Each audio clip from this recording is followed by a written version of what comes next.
Bom dia, amados. Que a graça de Cristo seja sobre todos vocês. Eu não tenho um iPad igual o Murilo para ficar nesses púlpitos mais modernos aqui, né? O meu é papel mesmo, isso aí. Mas amém.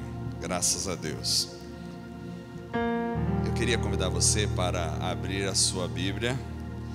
Vai começar a contar o tempo depois da leitura do texto, né?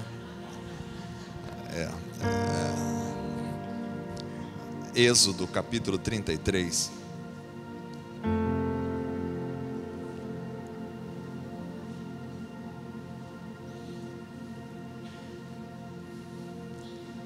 Está ali minha esposa, meu filho. E o outro tá.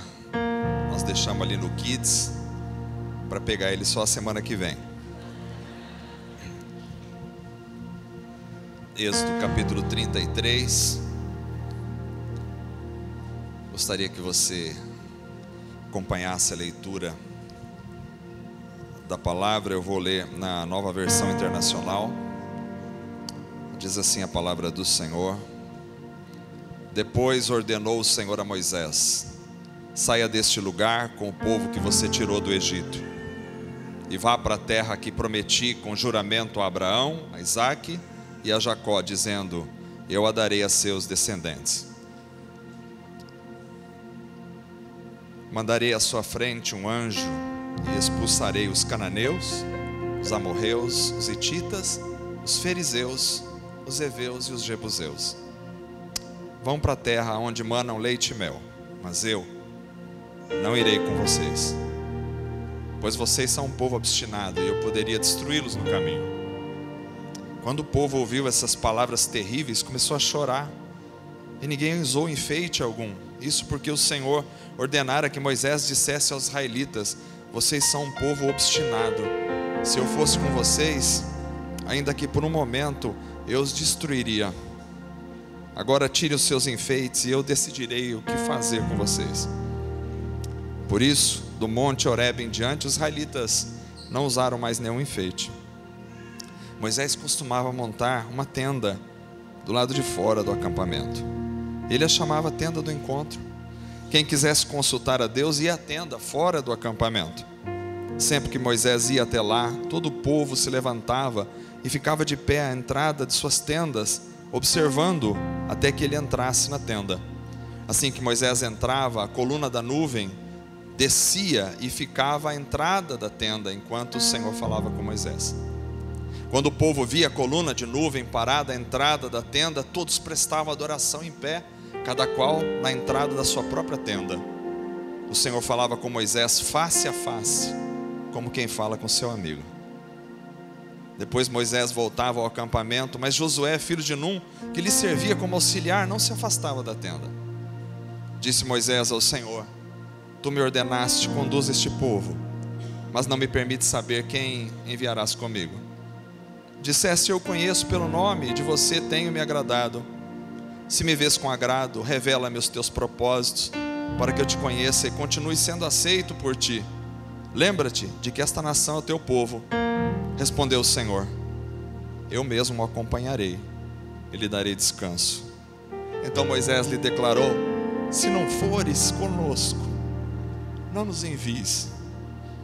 Como se saberá que eu e o teu povo podemos contar com o teu favor, se não nos acompanhares? Que mais poderá distinguir a mim e ao teu povo de todos os demais povos da terra? O Senhor disse a Moisés: farei o que me pede, porque tenho me agradado de você e conheço pelo nome. Então disse Moisés: peço-te que me mostres a tua glória. E Deus respondeu: diante de você farei passar toda a minha bondade, e diante de você proclamarei o meu nome, o Senhor. Terei misericórdia de quem eu quiser ter misericórdia, e terei compaixão de quem eu quiser ter compaixão. E acrescentou: você não poderá ver a minha face, porque ninguém poderá ver-me e continuar vivo. E prosseguiu o Senhor: há aqui um lugar perto de mim, onde você ficará em cima de uma rocha. Quando a minha glória passar, eu o colocarei numa fenda da rocha, e o cobrirei com a minha mão, até que eu tenha acabado de passar. Então tirarei a minha mão e você verá as minhas costas, mas a minha face ninguém poderá ver. Vamos orar. Senhor, tua palavra é tão maravilhosa. Não há palavras esta manhã que poderiam expressar a alegria, a emoção, a graça do Senhor no meu coração por ler esta palavra. Que ela seja, Senhor, como uma semente caindo numa terra boa, e ela possa fertilizar o solo de cada coração aqui esta manhã. Que tudo seja para a glória do Senhor, em nome de Jesus, amém. Eu estou tremendo esta manhã, mas não é de medo de pregar. Eu já preguei centenas, talvez milhares de mensagens, mas há uma presença de Deus diferente esta manhã, de alguma forma, na leitura desse texto. O tema dessa conferência é muito interessante: resgate. Resgate é um termo que remete à recuperação, retomada, trazer de volta algo que se perdeu, ter novamente algo que não está mais ali. Você precisa resgatar algo que não está mais com você. E quando eu começo a pensar no que passou na minha vida e no que eu gostaria de ter novamente, eu então sou acometido de uma saudade profunda. Eu acho que eu sou meio saudosista. Eu acho que eu sou meio preso na saudade. Tem algumas coisas na minha carreira de vida com Deus que me trazem muita saudade. Eu não vim aqui para falar de mim, eu só vou compartilhar com os irmãos algumas experiências, porque eu acho que tem a ver com o tema. Eu me lembro com muita saudade dos meus primeiros passos com Deus. Eu me batizei em 1983. Uma boa parte de vocês não tinha nascido ainda. Foi uma experiência maravilhosa no Balneário da Amizade, quando a gente ainda fazia batismos no balneário. Tinha uma banda, a igreja tocava enquanto a gente descia as águas. Eu me lembro dos cultos da década de 80, quando um pastor chamado José Augusto dos Santos chegou em Presidente Prudente, e foi aquele homem um grande amor da minha vida de fé. Eu me lembro de domingo à noite, quando a graça de Deus era tão palpável em nosso meio, quando o poder de Deus quase podia ser tocado com as nossas mãos, de tão concreto que era naquele lugar. Eu me lembro das intermináveis horas da semana, até chegar o momento dos cultos, os cultos de sexta-feira. Culto de sexta-feira eram os chamados cultos de ensino. Eu estudava naquela época no Sarrion, e eu me lembro que ia dando a hora do culto de ensino, e uma chama ficava queimando meu coração. Eu dizia, mas eu não posso ficar aqui, o pastor vai começar a ensinar a palavra. E de repente eu fazia o que vocês não devem fazer. A gente não podia sair, mas eu pulava o portão. Eu cometia uma infração santa. Eu pulava o portão, eu corria pegar o ônibus para descer lá perto da Ribeiro de Barros, porque o pastor ia começar os cultos de ensino. E quando ele ensinava, era com tanta maestria, que o nosso coração era como uma terra seca, que absorvia com prazer cada gota que caía daquele ensino. Eu me lembro das mensagens de domingo à noite. As mensagens de domingo à noite, a gente queria pular dos bancos, a alegria era contagiante, o gozo do Espírito invadia a alma, o poder de Deus era derramado de formas com que às vezes não se conseguia terminar a mensagem. Deus manifesta em nosso meio. Eu me lembro do que chamamos como batismo com o Espírito Santo. Eu não sei como os irmãos aqui entendem isso, mas eu vou compartilhar a minha experiência. Eu orei 1 ano a Deus, porque nós íamos nos congressos, e os jovens iam nos congressos, e os nossos congressos eram regados à unção de Deus e oração, e o poder do Espírito caía, e era uma coisa maravilhosa, nada dessas bizarrices, mas havia uma presença de Deus tão tremenda. E eu me lembro que eu era um adolescente naquela época, e olha, adolescente não é aborrecente. Um adolescente pode ser cheio do poder de Deus, cheio do Espírito Santo, cheio da graça, da unção do Senhor, e revolucionar uma cidade, um país. Um adolescente pode ser. E eu me lembro que eu era adolescente naquela época. Eu dizia, eu quero isso para mim. E naquela noite, os meus primos, as pessoas que foram comigo no ônibus, e chegaram lá, era em Campo Grande, e foram todos recebendo o poder de Deus, e começaram a falar em línguas, e eu nada. E eu voltei no ônibus, eles voltaram orando, e eu voltei no Deus, e a minha vida, só eu que não. E eu comecei a orar, 1 ano orando, no meu quarto, todos os dias, dobrava meus joelhos e disse, eu quero, o que é do Senhor, eu não quero nada que não seja do Senhor. As coisas que não são do Senhor, não servem para mim, mas o que é do Senhor, eu não posso ficar de fora. O que é do Senhor eu quero. 1 ano orando, e de repente tivemos um outro congresso.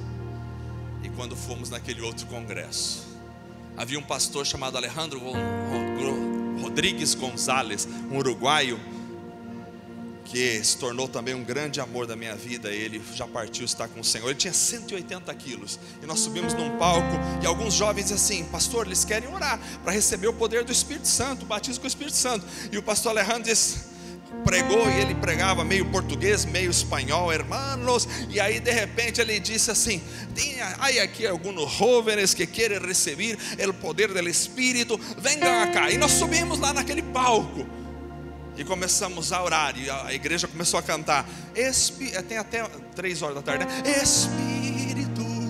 Espírito Santo de Deus. E eu olho para aquele pastor, 180 quilos, ele dobrou os joelhos e botou o rosto no chão, e começou a clamar. Eu já não vi mais nada. Naquela hora o poder do Espírito foi derramado. Eu não sei quantas horas nós passamos ali, mas quando eu abri os olhos, já tinham colocado um telão atrás de nós, e ia começar a passar um filme evangélico naquele lugar. Eu não vi nada, era eu e Deus numa sala, e eu orava, e Deus falava comigo, e eu falava com Deus. Eu tenho muita saudade dessa época. Meus amados, a vida de fé pode ser como um casamento, que no princípio é tão maravilhoso, mas que depois, às vezes, vai se esfriando aos poucos, vai se tornando uma rotina fria, até que a gente se torna 2 estranhos dentro da mesma casa. E aí, às vezes, já se procura algumas alternativas para tentar reaquecer aquilo que já está em ruínas, já está nas cinzas. Eu falei da minha experiência pessoal, mas me parece que a experiência da igreja brasileira, e eu só posso falar da igreja brasileira porque estou aqui, não estou fora daqui, mas vocês já imaginam como é fora também. A experiência da igreja brasileira como um todo passa por um processo, e um processo muito ruim. Eu acompanhei a história da igreja no Brasil nesses últimos 40 anos, desde a minha conversão, e parece que eu espelhei na minha vida o que a igreja viveu em sua coletividade. Pastor, eu acho que o senhor acertou no tema desta manhã, desse congresso. Nós precisamos resgatar. Eu acho que a vida foi passando, nós fomos perdendo as essências, e agora nós precisamos voltar atrás, nós precisamos parar, nós precisamos dar um turning point, nós precisamos voltar o carro, e nós precisamos voltar para trás, lá atrás. Alguma coisa se perdeu lá atrás. Eu tenho orado por um resgate, eu tenho orado por um avivamento. Por isso eu creio que nós precisamos resgatar alguns elementos que são fundamentais da vida cristã. E isso precisa ser feito não para amanhã, precisa ser feito hoje, com urgência.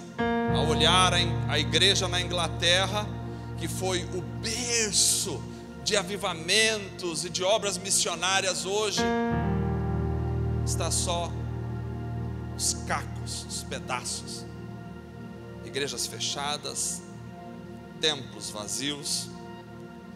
Vivemos uma crise como igreja nacional e mundial. Perderam-se valores fundamentais da vida cristã, e as muitas tentações, os inúmeros convites, as seduções das riquezas nos afastaram do que é autêntico, e acabamos substituindo aquilo que é autêntico por aquilo que é falsificado. Tem um rei interessante em Judá chamado Roboão. Ele reinou no século 10 a.C. Ele sucedeu Salomão, e o povo do Senhor tinha pecado e tinha se afastado de Deus. Então diz que Sisaque, o rei do Egito, atacou Jerusalém, e isso está lá em 1 de Reis capítulo 14, nos versos 26 e os versos 27, vai dizer o que aconteceu. Primeiro ele atacou Jerusalém, e aí ele levou embora todos os tesouros do templo do Senhor e do palácio real, inclusive os escudos de ouro que Salomão havia feito. E o texto diz que por isso o rei Roboão mandou fazer escudos de bronze para substituí-los, e os entregou aos chefes da guarda da entrada do palácio real. Veja uma coisa: em tempo de fracasso espiritual, nós tendemos a substituir aquilo que é realmente de valor por aquilo que tem menor valor. Isso aqui é uma metáfora.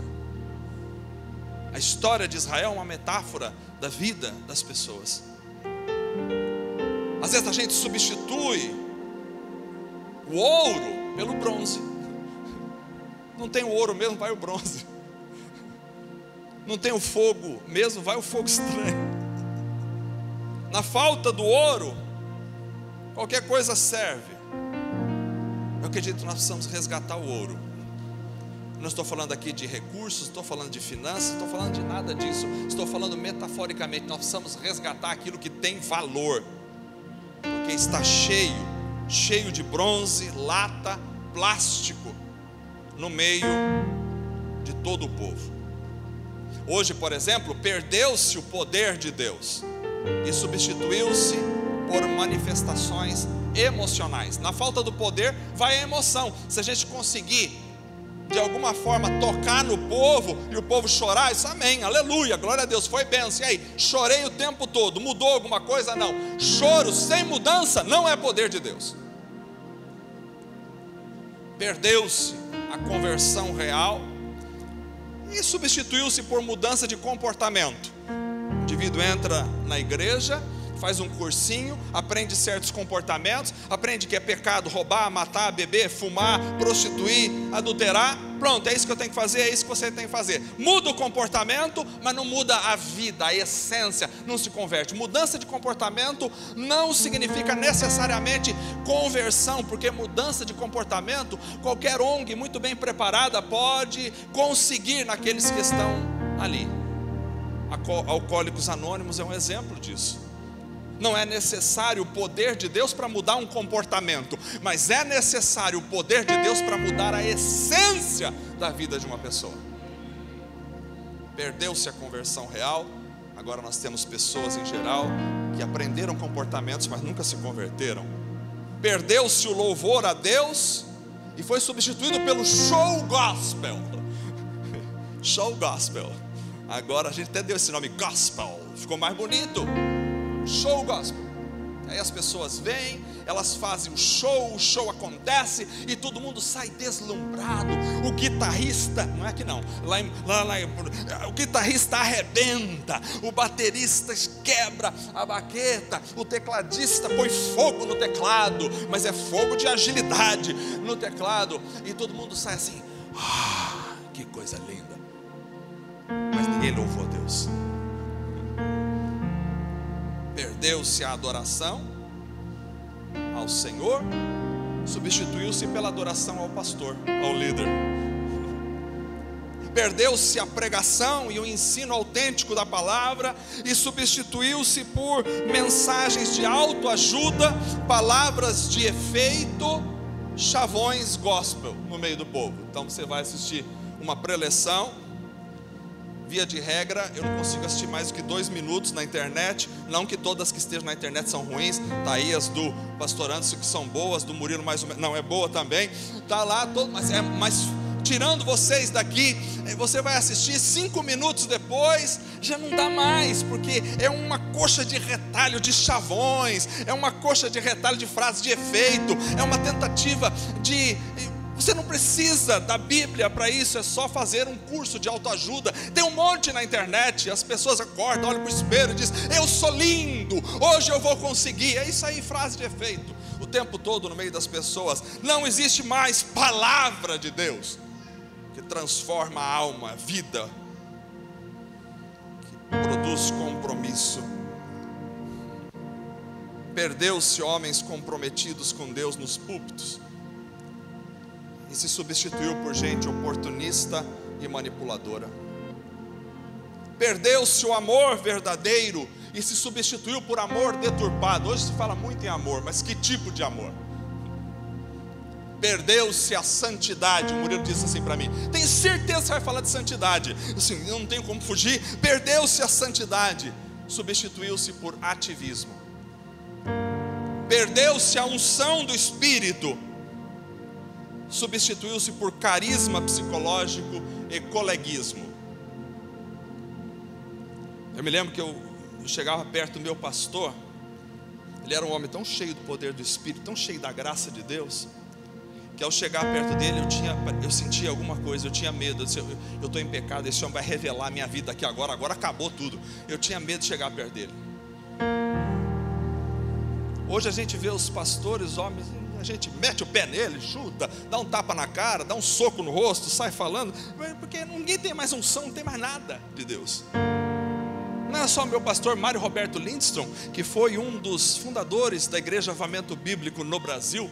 Dizem que Mário Roberto Lindstrom era tão cheio do Espírito Santo, eu não tive oportunidade de conhecê-lo, mas meu tio, meu amado tio, que já está na glória com o Senhor, meu amado tio dizia assim, que quando ele subia no púlpito, só dele subir, as pessoas sentiam o poder e a unção de Deus.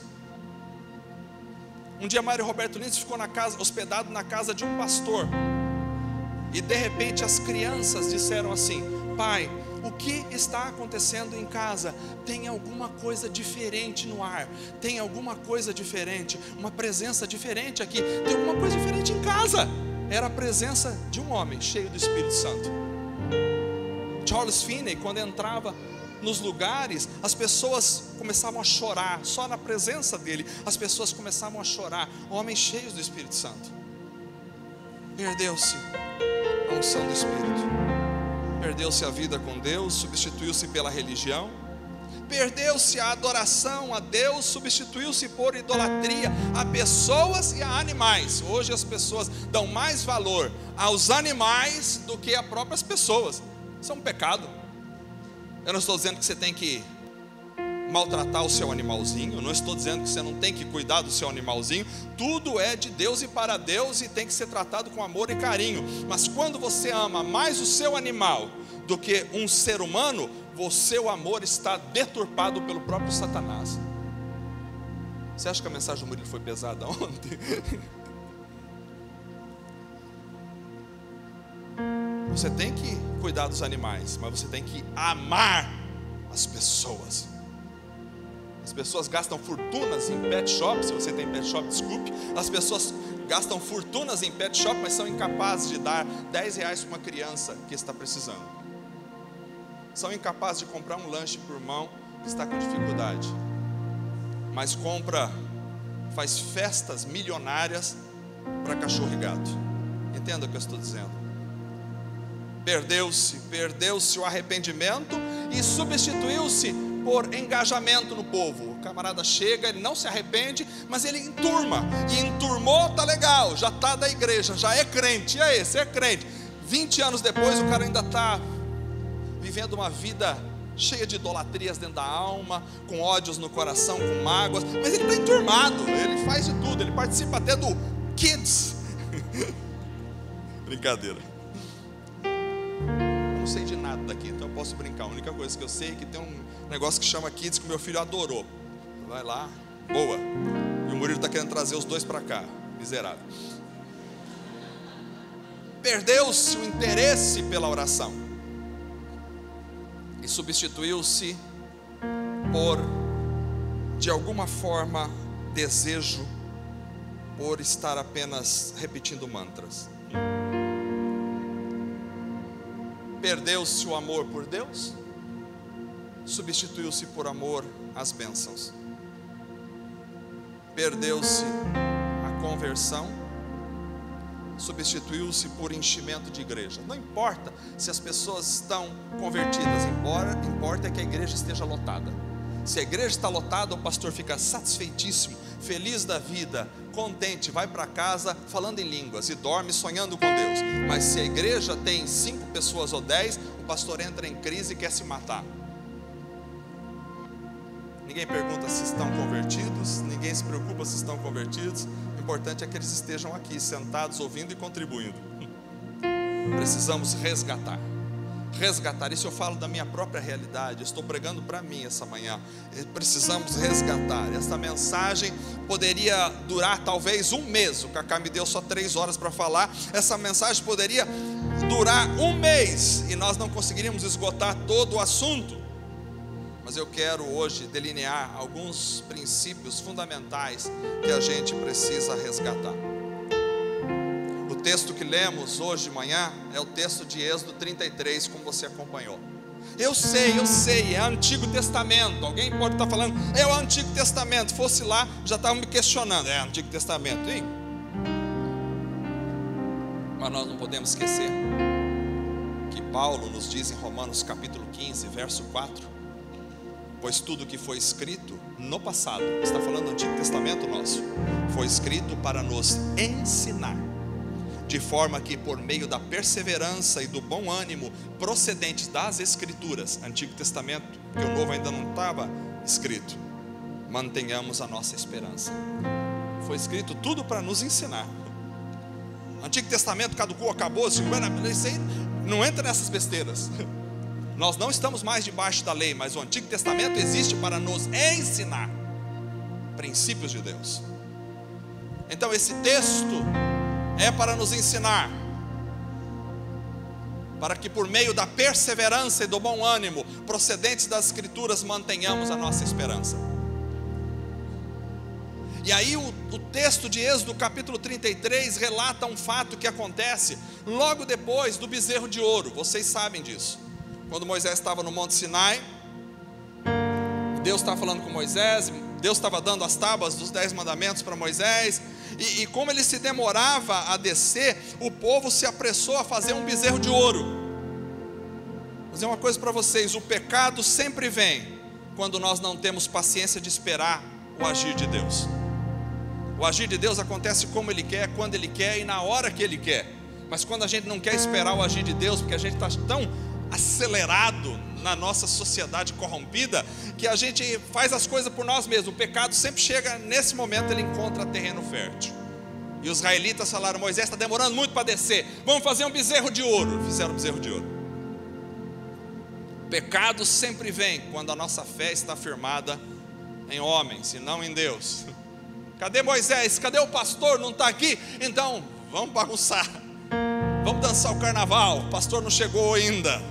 O pecado sempre vem quando nós preferimos o palpável ao invisível, porque a Bíblia diz: atentando nós não nas coisas que se veem, mas nas que não se veem, porque as que vêm são temporais, mas as que não se veem são eternas. Aleluia. E aí vocês sabem a história. Moisés chega, o povo está lá dançando e está servindo um bezerro de ouro, e Moisés quebra as tábuas da aliança no pé do Monte Sinai. E aí então nós entramos no capítulo 33 que nós lemos hoje. O capítulo 33 vai me chamar a atenção por alguns elementos fundamentais que nós precisamos estar resgatando na nossa vida. Moisés desce e acontece toda aquela situação, Deus diz para Moisés: pega esse teu povo e leva lá para Canaã, mas eu não vou com você não. Irmãos, eu não sei se vou conseguir acabar isso aqui, mas falou tanto ao meu coração. Nós precisamos resgatar, em primeiro lugar, a sede por Deus. Nós precisamos resgatar a sede por Deus. É uma questão fundamental na vida de fé. Eu vou te fazer uma pergunta essa manhã: você tem sede de Deus? Você tem sede pela pessoa de Deus? Presta atenção, eu não estou perguntando se você tem sede das bênçãos, de ser abençoado, de um milagre acontecer na tua vida, de você conseguir ganhar na Mega Sena acumulada, de você conseguir uma cura, uma libertação. Eu não estou perguntando dessas coisas. Eu estou perguntando se você tem sede da pessoa, da presença de Deus com você. Porque eu sei que muita gente tem sede das bênçãos de Deus, mas eu gostaria de meditar um pouco e se debruçar com vocês sobre isso. Você tem sede de Deus? Nós temos esse caso muito interessante aqui, porque o povo tinha entrado nessa relação com o bezerro de ouro, e Deus vai dizer a Moisés nos versos 2 e 3 que nós lemos: mandarei, Moisés, à sua frente um anjo, e eu vou expulsar os cananeus, os amorreus, hetitas, ferizeus, heveus e jebuseus. Vocês vão para a terra onde manam leite e mel, mas eu não vou com vocês. Vocês estão entendendo aqui? Deus está dizendo: Moisés, vocês vão ser abençoados, a minha bênção vocês vão ter, pode ficar tranquilo. Vocês vão ter a bênção. Vocês vão, onde vocês forem, olha, onde vocês colocarem a planta dos seus pés, é uma coisa que os crentes gostam desses versículos. Onde você colocar a planta do seu pé será seu, aí vai nessa. Vocês vão conquistar a terra, vocês vão receber tudo, aí eu vou abençoar, e mais, eu vou mandar um anjo à frente de vocês, ele vai expulsar todos os caras. Um anjo só, Senhor, um anjo. Você sabia que um anjo só de Deus matou 185 mil soldados assírios em uma única noite? Isso está em 2 de Reis capítulo 19, porque o rei Ezequias, de repente ele acordou de manhã e falou assim: me lasquei, porque o rei da Síria veio com carros, cavalos, um exército poderosíssimo, era demais, milhares de pessoas que coalhavam a terra, e o rei da Síria zombava de Ezequias, dizia: onde está o teu Deus? Olha para os deuses das outras nações, onde estão eles? Eu acabei com todas as outras nações, não teve um Deus que salvasse. Você acha que o seu Deus, que você está aí tentando limpar o altar dele, você acha que o teu Deus, quem é o teu Deus para acabar comigo? Olha para o meu exército, dizia Senaqueribe. E Ezequias clamou ao Senhor,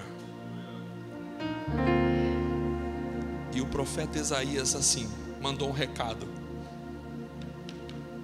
eu ouvi a blasfêmia daquele homem contra mim. Diz uma coisa: vocês não vão nem lançar nenhuma flecha contra aquele exército, pode ficar tranquilo. Mas Senhor, tem bilhões de pessoas, vocês não vão nenhuma flecha, fica em paz, descansa em paz, dorme. Não importa o tamanho do teu problema, importa se você está com Deus ou não está com Deus. Ele diz: fica tranquilo, esse rei, do jeito que ele veio, ele vai colocar a viola no saco amanhã e vai voltar para casa. E naquela noite, Deus falou para um anjo: vai lá. E o anjo passou no arraial assírio, matou 185 mil soldados. E quando eles acordaram de manhã, tinha 185 mil cadáveres. O rei juntou as suas coisas, botou na sacola e voltou para casa, porque Deus é Deus. Os discípulos estavam querendo defender Jesus, vão pegar a espada. Jesus disse: eu tenho 12 legiões de anjos, se eu quiser só fazer assim, 12 legiões. Um anjo matou 185 mil. 12 legiões de anjos. Mas eu vim aqui para me entregar, para morrer. Qual é o tamanho do seu Deus? Moisés, esse anjo aí vai acabar com tudo lá, pode ficar tranquilo. Mas tem uma coisa, eu não vou. E Moisés responde, no verso 15 que nós lemos, Moisés responde para Deus, Deus, Moisés era um homem ousado, mas ele tinha intimidade. Ele diz, se não fores conosco, nós não queremos ir. Eu fico imaginando, se fosse eu, você vai ser abençoado, fica tranquilo, vai dar tudo certo para você, você vai arrasar, está tudo na tua mão, fica tranquilo, ó, você vai ter uma igreja de 700 mil membros, vai fazer os coreanos terem inveja, é aquela coisa maravilhosa, um grupo de louvor, esse grupo aqui não vai pegar nem perto, o grupo de louvor que vai bombar, vai vender 6 bilhões de cópias, vocês vão ser os caras, todo mundo vai conhecer, o mundo inteiro vai estar olhando para vocês. Só tem uma coisa, eu não vou não. Você aceitaria essa proposta? Bênção sem Deus? Ir para a terra prometida, conquistar as bênçãos é muito bom, mas existe algo muito maior do que as bênçãos, é a presença de Deus. Talvez você está reclamando porque eu não tenho uma bênção, porque eu estou buscando a minha bênção, porque a bênção nunca chega, porque a minha bênção eu tenho orado, e Deus está dizendo para nós, esta manhã, você está preocupado com bênção, você precisa se preocupar é com a minha presença. Se você tiver todas as bênçãos, mas não tiver a presença, não adianta nada, porque nós fomos criados para viver em relacionamento com o Eterno. É para isso que nós fomos criados. Além de querer receber qualquer coisa de Deus, a presença deve ser a minha sede maior por Deus. As pessoas em geral querem as bênçãos, mas nem todos desejam estar com Deus. Por que você ora? Precisamos ter o clamor dos discípulos no caminho de Emaús, que dizia, Senhor, fica conosco, fica conosco. Eu não entendo, irmãos, como que a igreja moderna parece ter tão pouca sede de Deus. As pessoas estão preocupadas em conseguir coisas na igreja moderna, estão preocupadas em ser famosos, os pastores estão preocupados com igrejas lotadas, as pessoas estão preocupadas com prosperidade, com derrotar os seus inimigos, com se dar bem no casamento, com ter filhos saudáveis, com garantir o sustento da família. Tem muitas dessas coisas que são boas, maravilhosas, mas parece que todos, ou poucos, não têm sede de Deus. Dá para ver pelas músicas que o povo canta, pelas mensagens que os pregadores pregam. Infelizmente, irmãos, o ladrão da cruz se tornou o modelo de muita gente. Presta atenção, a salvação do ladrão da cruz foi maravilhosa, foi algo espetacular. No último segundo, ele conseguiu entrar. Mas tem uma coisa, o ladrão da cruz não é nosso modelo. Porque o ladrão na cruz, ele não teve tempo para se deleitar nos dons do Espírito Santo, como teve Paulo. O ladrão da cruz não teve tempo de crescer no conhecimento da palavra de Deus, como tiveram os discípulos. O ladrão da cruz não pôde vivenciar a presença de Deus em meio às lutas, às tribulações. O ladrão da cruz não pôde conhecer a Deus enquanto estava aqui na terra. Ele não conseguiu experimentar os banquetes da vida, que é estar com o Senhor. Ele se converteu 5 minutos antes de morrer. E muita gente, se pudesse, queria viver a vida inteira lá fora. O que me interessa é ir para o céu. 5 minutos antes de eu morrer, será que dá para eu me arrepender? Será que salva se pedir perdão 5 minutos antes de morrer? Ah, salva, então beleza, deixa eu viver a minha vida, Deus, eu para um canto, o Senhor para o outro, e no final você me salva e está tudo certo. O interesse das pessoas às vezes é só ir para o céu. Mas eu vou dizer uma coisa para você: só vai para o céu quem ama e se relaciona com o Senhor do céu. Uma coisa é você não ter tido oportunidade de conhecer mais de Deus, e de repente alguém pregou o evangelho 5 minutos antes de fulano de tal morrer. Isso é uma coisa. Mas outra coisa é você ter a oportunidade de conhecer cada vez mais desse Deus maravilhoso e querer viver com Ele, mas ao mesmo tempo tem gente que quer viver longe dele, para só depois de morrer, ou só 5 minutos antes de morrer, se arrepender para não ir para o inferno. Presta atenção, ninguém morre um sapo e acorda do outro lado um príncipe. Ninguém. A vida sua aqui na terra está intrinsecamente ligada à eternidade. Não pense que você vai morrer aqui odiando pessoas, com raiva, não querendo conversar com ninguém, empurrado. Não pense que você morre uma bruxa aqui e acorda uma princesa do outro lado. Não é assim. Não pense que você morre, tá tudo certo, vou viver a minha vida, frio, gelado, de qualquer jeito, e acorda cheio do poder de Deus do outro lado, Espírito Santo, glória a Deus, aleluia. Não é assim. Ninguém morre um sapo e acorda um príncipe. Só em contos de fada. Você será a potencialização do que já é. É necessário resgatar a sede por Deus. Já estou chegando.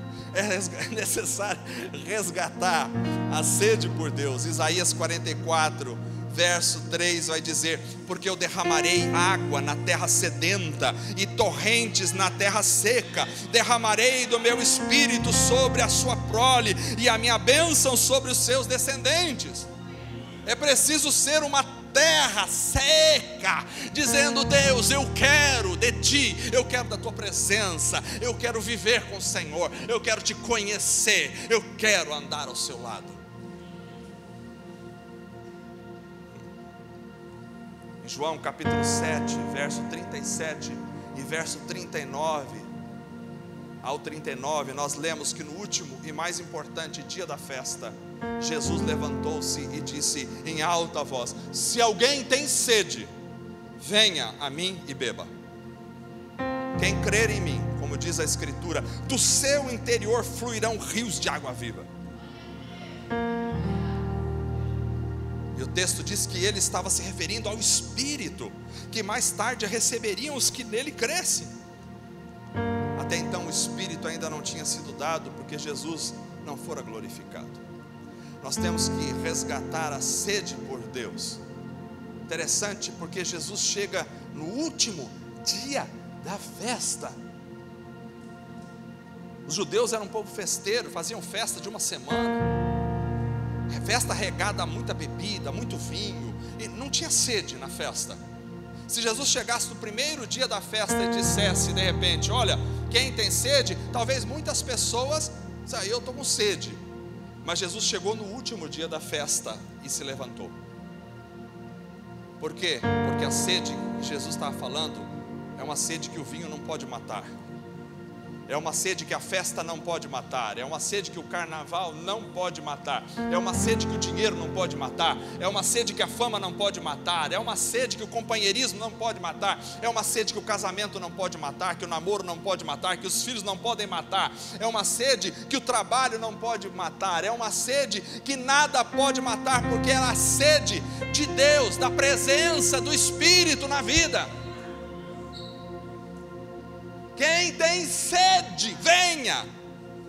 Mas quem já achou que o vinho está bom, fica por aí mesmo, que não vai acontecer nada. Temos que resgatar, irmãos, a sede por Deus. Esta é a base. Nós vamos falar daqui a pouco sobre os outros resgates. Eu queria convidar o pessoal do louvor. Eles cantaram uma música tão bonita aí, eu queria que eles cantassem de novo. Pode ser, pastor?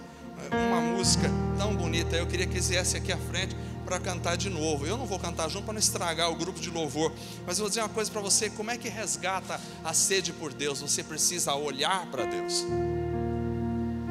Como é que resgata a sede de Deus? Você precisa ler a palavra de Deus. Você precisa contemplar o Senhor. Se você passa o tempo todo contemplando noticiários de política na vida, você não vai ter sede de Deus. Se você passa a tua vida inteira contemplando WhatsApps na internet, coisas que não tem nada a ver com Deus, você não vai ter sede de Deus, não. Ah, Senhor, manda sede, de repente vem na minha vida. Não é assim que funciona. Você precisa se interessar, querer. Eu quero ter sede do Senhor.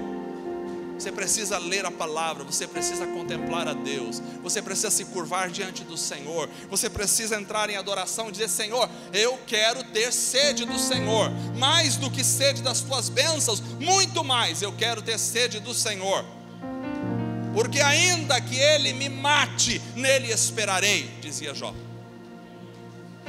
Você pode ser curado, você pode ser liberto de um monte de coisa, você pode ter aquilo que você tanto deseja, tua casa, teu carro, tua família, teus filhos, você pode ter um monte de coisas, mas tem uma coisa, você também pode não ter. Isso não se fala hoje em dia, nos púlpitos não se fala, toda a relação é sempre assim: você terá, mas tem uma coisa, olha para o livro de Jó, você pode não ter de repente. Olha para Paulo, diz: eu sei ter abundância, mas também sei passar necessidade. Você pode passar necessidade, e na hora que chegar a dificuldade, a necessidade, e na hora que chegar o problema, e na hora que a doença entrar na tua casa, e na hora que a tua família morrer, e na hora que as coisas complicar para você, você continuará dizendo: nele esperarei, porque ele é a alegria da minha alma e do meu coração. Vamos ficar em pé.